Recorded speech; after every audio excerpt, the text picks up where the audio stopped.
Jerome Bruner's theory of development is based on the assumption that we learn best when we go from concrete to abstract in a three-step process.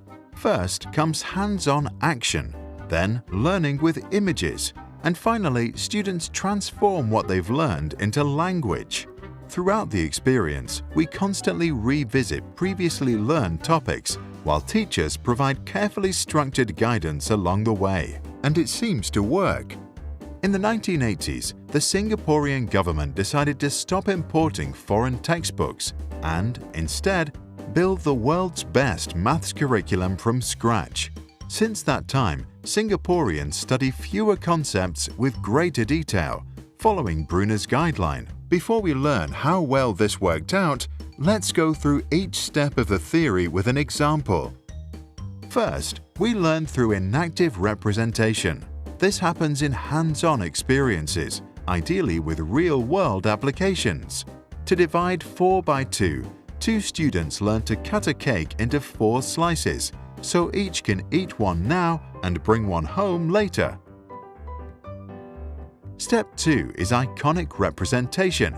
We now link our memories of the experience to iconic pictures.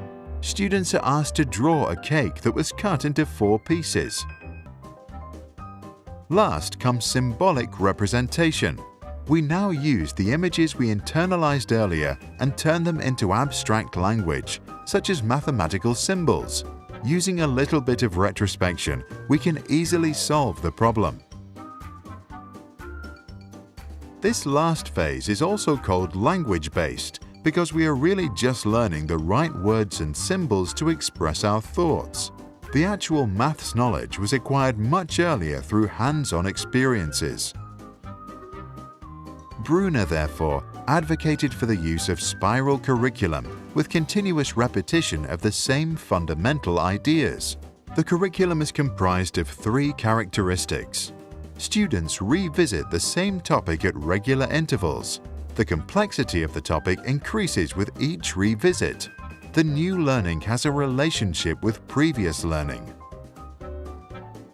Teachers also use scaffolding, a term coined by Bruner.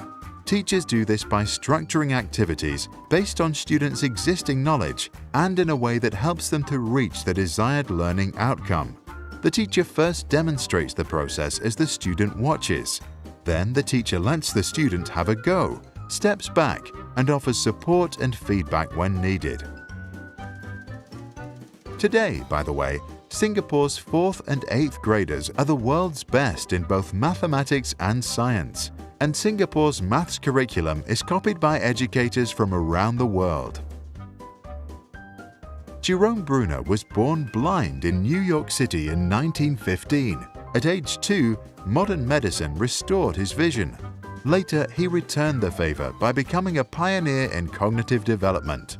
He believed that any subject can be taught in an intellectually honest form to any child at any stage of development.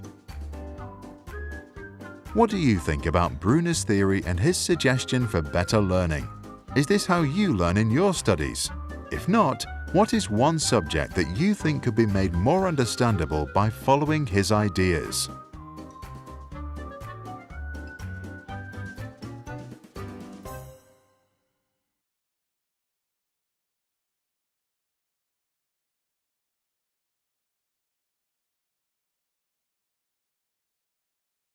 If you like this video and the way we explain the subject, subscribe to our channel. We try to explain complex subjects in simple language and cartoons to support students all around the world in their learning. If you want to support us, you can go to www.patreon.com/sprouts and donate. Just $1 from many fans makes a big difference.